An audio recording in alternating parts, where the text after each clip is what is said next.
Let's talk herd.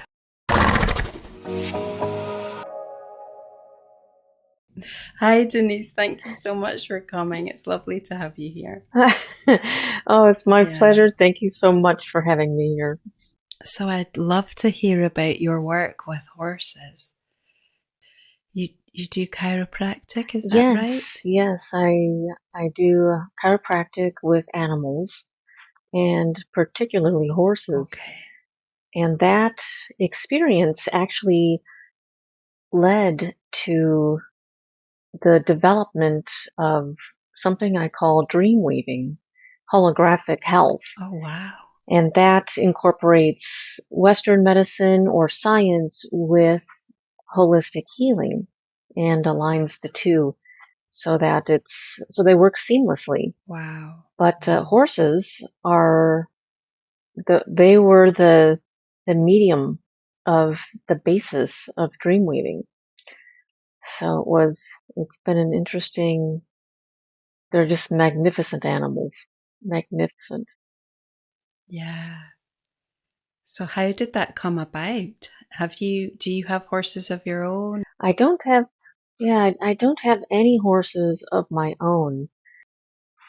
The way that came about was that I had a breast tumor scare, and with that, when I went back for the second mammogram, Okay. everything was clear, and I thought, gosh, I need to do things that I love. So I went to a drumming circle, and I met this woman. Her name is Virginia Litza, and she had a horse rescue. Okay. So I thought, I love horses, and she introduced me to aromatherapy. She also Right. she in her ranch was holistic. So I started donating my time and services by working with adjusting horses. And I ended up receiving much more than I gave. Mm. Our friendship grew, and I learned about aromatherapy and incorporated that into the chiropractic.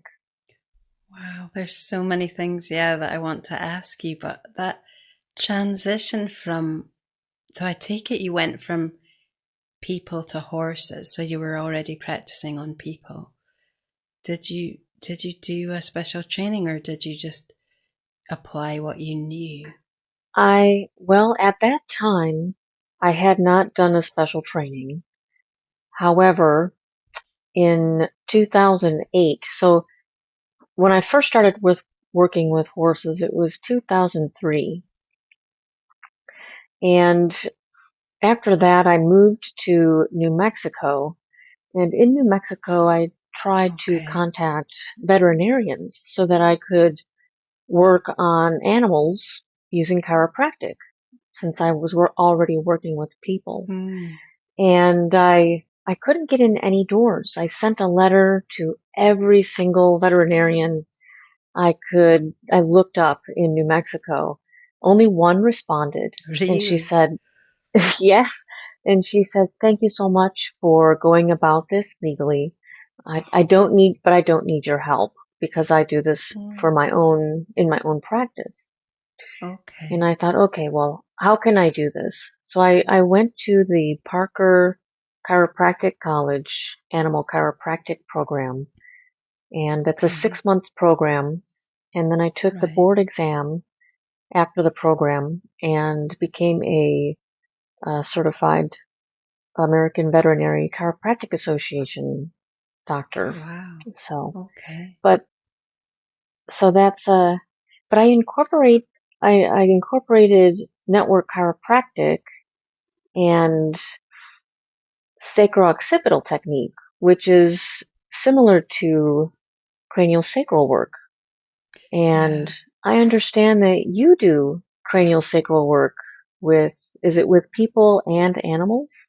Yes. Well, when I trained, it was only for people at that time. I don't think there was any training for animals.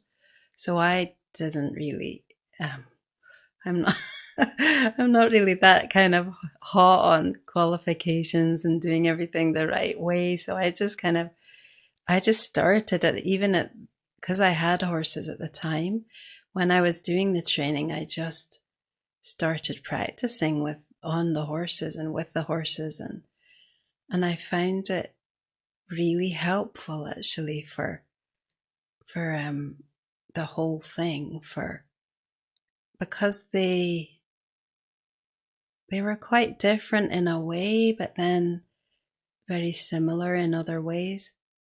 I think what helped me so much was because I could just do it so much. You know, it's just having so much practice, because a lot of the people on the courses were they had to arrange to set up practice sessions with other people, and you know, it was quite limited the actual time they had with practicing. So I could just go out whenever I wanted to, and you know, and work with the horses, and in all different circumstances as well. You know, when they were quite, if you know, if they happened to have a colic or something that was quite acute, you know. So yeah, I just kind of plunged right in, and even started with, you know, other people's horses while I was still doing the course. So I know now, I think there are quite a lot of, you know, equine specialized courses for those things. But yeah, and I've, over the years, it's become more, less and less physical, I suppose, like less and less hands on, just personally for me, that I've explored that, the energy route a little bit more. So, but I still do some hands on. But yeah, it's really, we worked with, or we knew a girl in the different department where I was before of France, who did osteopathy with horses, and she just had a really nice touch and a nice way. And sometimes when she came, we would, you know, work together a little bit, and you know, share what we felt, and it was really fascinating, because I think these different avenues are really powerful for just, you know, opening up something greater. Yeah, have you found that? Because you were talking about aromatherapy. Uh, well, I agree. I think the collaboration with others is just magical because the recipient then receives the energy from both Hmm. practitioners, and I don't think it's a summative effect Yeah. quite so much as an exponential effect, especially when well, with everything, but particularly with energy work. Hmm. So speaking of energy work, I loved that video of you, um, being invited no, what was the name, what's the name of the horse in that video where you were just invited to climb onto her back and, Yeah, caramba, she's called. It's like the Spanish word, but because her sire is called quarterback with a QU, they put QU onto caramba. So yeah, that's her name. oh, that is such a beautiful video. Between the two of you, Oh, it was just such a natural bond, and the setting is gorgeous. What a beautiful setting. How did you land in that place? well, yeah, that's quite a story, actually. When we first moved to France, we moved as with my family, and me and my sister had horses together, and so we went through we were already going through quite a powerful, um, sort of unwinding, of traditional ideas and discovering holistic, mostly in terms of management. So in Scotland, we lost our farrier. He was I think he did a lot of race horses, and he just got a really bad back and he couldn't do it anymore. And we were some of the first clients to go because we always had lots of young horses who were a bit wild. And so, Hmm. and I mean, he wasn't shoeing. I think at that point we were only really shoeing them in front, and we were kind of, so it was almost like a push from the Wow. universe, like, okay, this is finished now. You don't need this. So then we were, having to learn how to trim them ourselves, and we weren't so at that stage, and we kept them in quite big herds at that point. So then, Oh my gosh. yeah. So then yeah, Wow.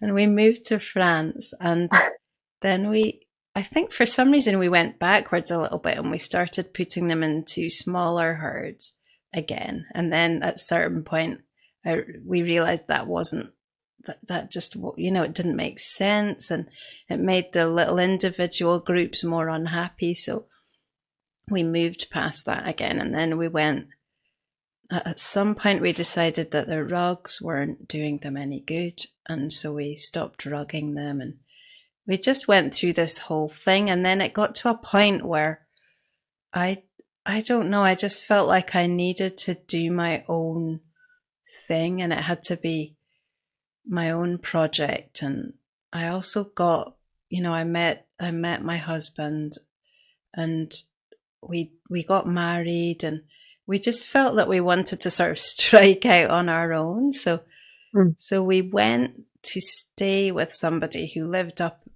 up in the middle of France. And we had all these ideas of what we were going to do together.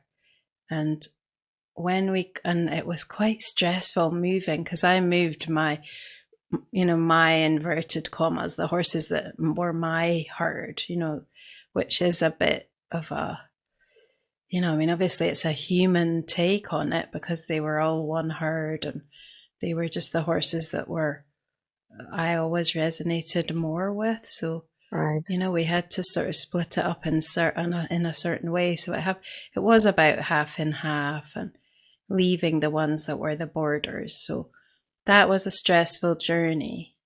And we got there, and it just didn't, it was like kind of obvious from the beginning that we weren't really meant to stay there. And it was a very difficult time for me, because I'd left like I had autonomy where I was.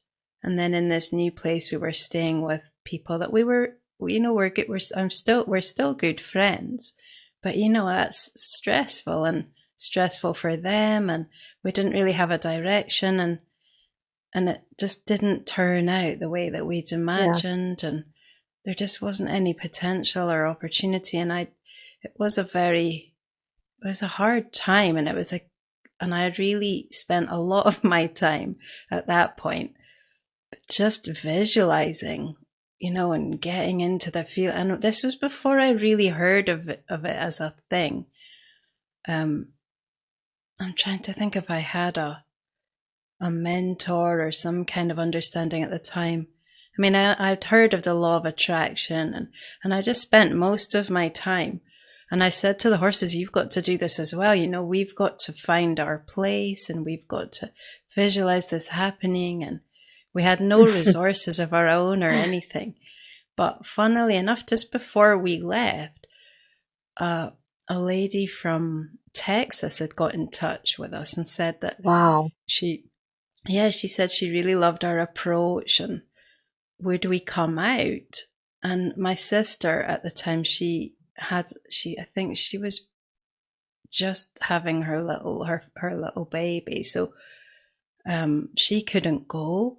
And so I said yes, I'd love to come. So we had this arranged, and I don't know why, but I was just putting all of my hopes on this somehow, something opening up, and, from that, and just, visualizing that we had a future. And because things got quite hard at the end, and we really had to leave. It was like we weren't well. We weren't. The situation just wasn't right for us anymore, and I really didn't want to go back. To go back to where we'd been, because it just, that would have seemed like just not following my dream at all. So we went to Texas and we had an amazing time. And she's just such an Right. amazing person, and she has a huge place, just like a magical ranch, and a huge herd of horses, and it was just amazing. And she said she would help us Wow. out, and we did this amazing shamanic ritual with a friend of mine who came. She lives in, or at the time she lived in Texas, and she drove down, and so we did this thing with a fire. It was like what did she call it? Oh, I can't remember. It's like some kind of fire burning ritual. And then what you do is you put like, it's about your future and your dreams. And Okay.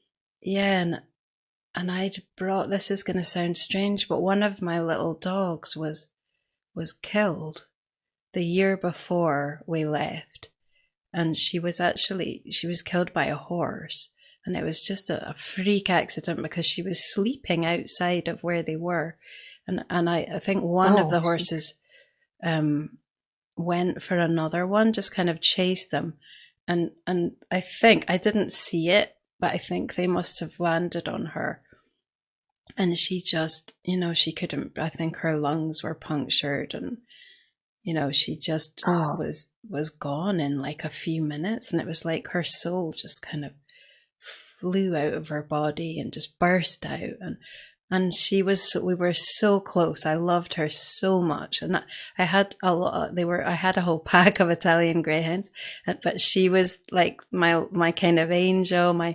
She was like a favorite, which yeah, oh my gosh. probably isn't like the best thing. But so anyway, long story short, Oh, oh, yeah, I'm sorry to, it was really right. tough. But so I buried her on the land, on that place, that farm. I buried her, and I don't know about how long it was later, but I was walking there where I'd buried her under the stones, and I saw that an animal had disturbed her grave, and had dug up the bones.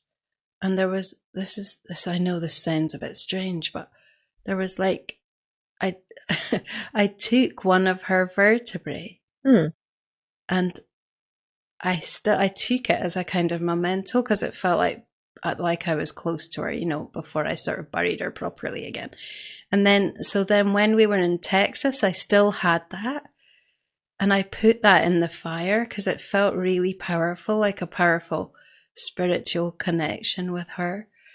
And yeah, and so the whole thing was really amazing. Like, Yes. oh, there was some animals that appeared. I can't remember now. At the time that we were doing the fire, I wrote it all down somewhere because it was amazing. I think it was a dragonfly, something like that, or some kind of beetle. I But would love to hear the full story yeah, because sometime. yeah, there was so much significance. But the main thing I remember was that it took ages and ages and ages to get it to light. And I always remember that now, I think. Remember that fire, it took a long time to get going, So I kind of apply that to what's happening in our lives, and, how we are, Yes. how things are working. And once it did light, it was amazing. It just whoosh, it just really went, and it took off, and it was amazing, and it was really, really hot.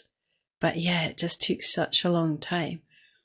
And so anyway, after that, um, this amazing woman gave us this opportunity, and we found this place here, and we moved back. So we moved back down south. We moved to horses which was another event in itself. But in the end, it all went, My, yeah, it went. Well, Caramba didn't want to go in the lorry at all because she had a bad time coming up. And so I stayed behind with her, and she had this real panic thing when she went in. So I had wow, to put her in a trailer, and she would just panic. And so I just did it, just we spent like 3 days just being really like relaxed and just like walking in and out and just showing her. But it still, there was a pressure of time because the other horses had gone and we needed to go. And wow, so it was stressful on the one hand, but then on the day that we were to go, she just walked in, and I hadn't shut the doors or anything up until that point. It just hadn't felt right, and we just literally shut everything up, wow. and she just, I mean, another horse had one of the others had stayed behind to be her friend, but she decided she didn't want her to come at the last minute. And so I had to come back and bring her Oh back. my gosh. Oh, Yeah. jeez. But she just wanted to go down like a queen in the trailer, and it was 500 kilometers, and she was just amazing. It was like she'd been traveling her whole life, and all of her panic and her Wow. claustrophobia was just gone. Like in those few days, which seemed like a miracle to me. I think that speaks volumes of the way that of your energy and interaction with horses, the patience that you showed, the patience and compassion that you showed Caramba, Caramba. It's evident and palpable in that video that you showed that I saw of you climbing on her back. So now that makes more sense to me, having the backstory of she must love it there, having the backstory of how of Mm, her move, of your move, and your belief in your dreams. It's so strong and powerful, and mm, sometimes it's tough to keep going down that road when sometimes other people don't, yeah, or others don't see the what you're talking about. But just in your case, or in everybody's case, I think there's always that one person who believes in you mm, and and just kind of helps stoke that fire, and and you take it from there and propelled yourself forward. yeah. I mean, it Wow. is. It's really. It feels like going deeper.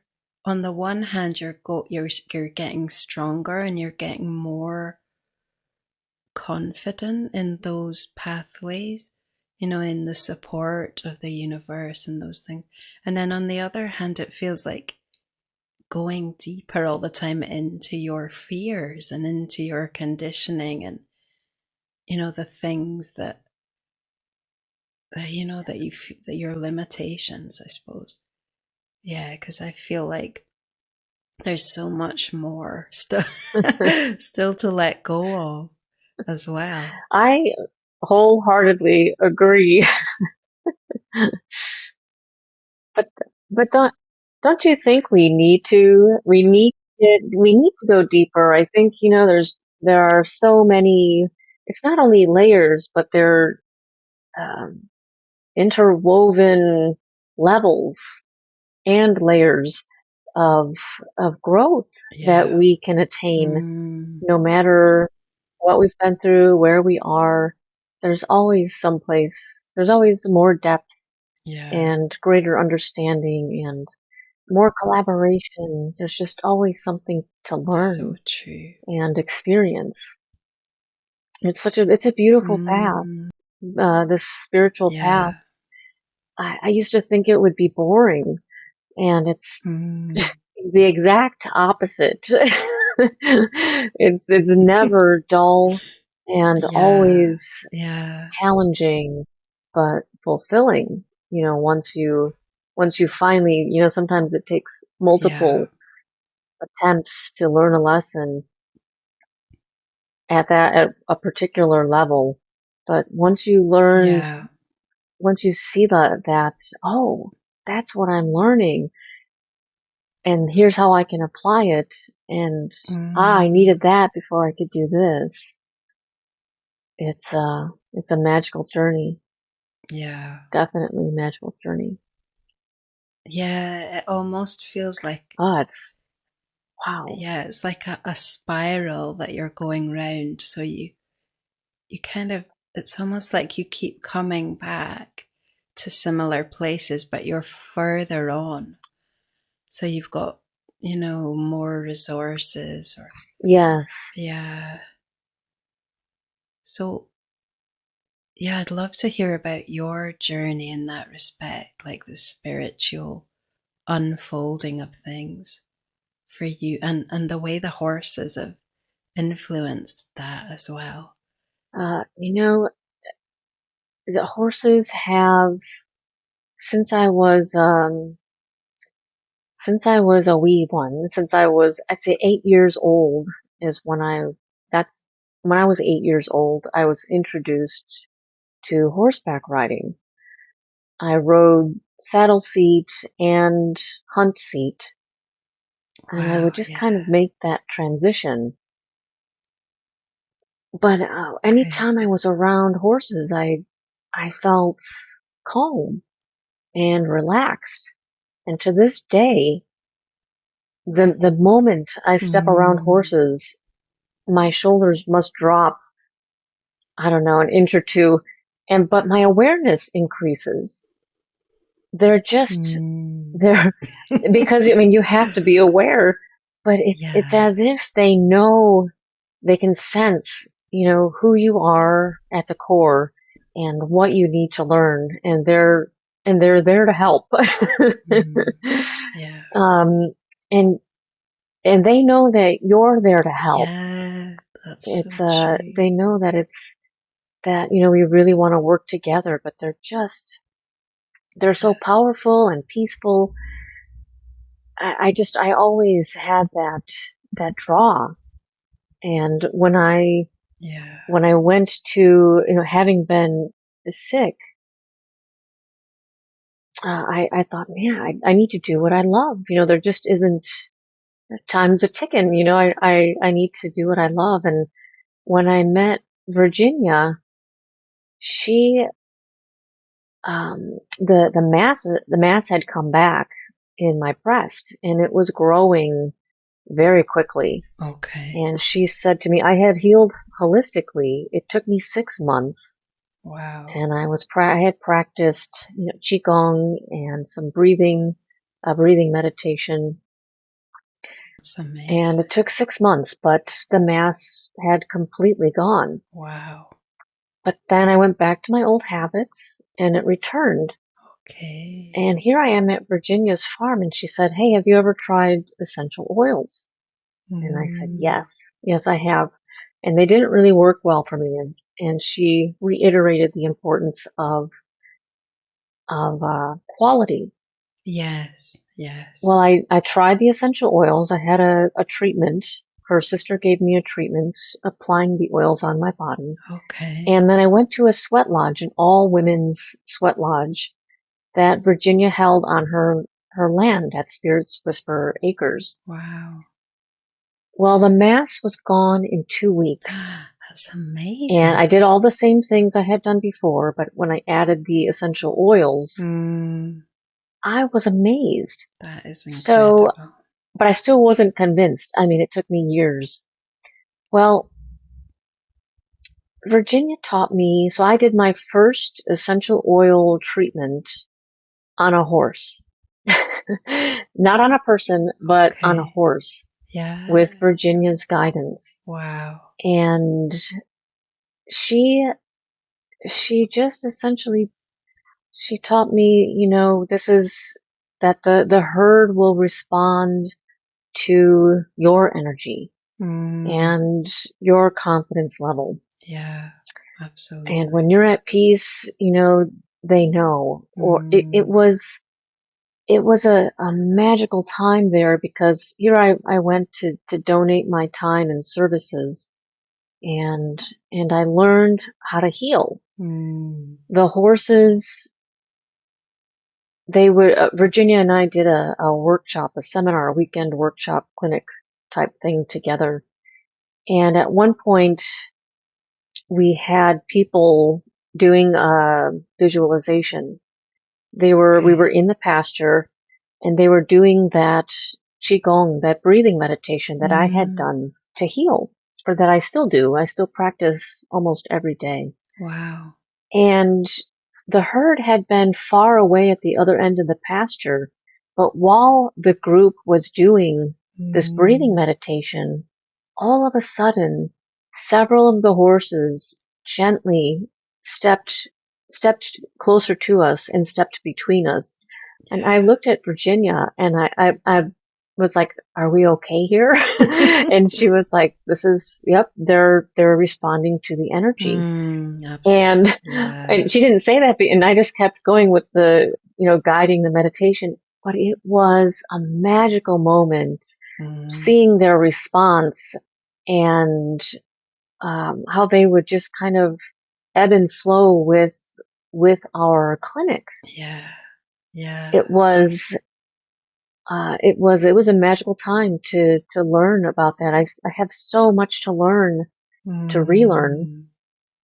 Yeah. that I just feel they're such the wisdom that they carry and the freedom that they offer, Mm. the autonomy, the power, the awareness, um, and it's all infused. Sometimes it's gentle, Yeah. and sometimes it's an awakening.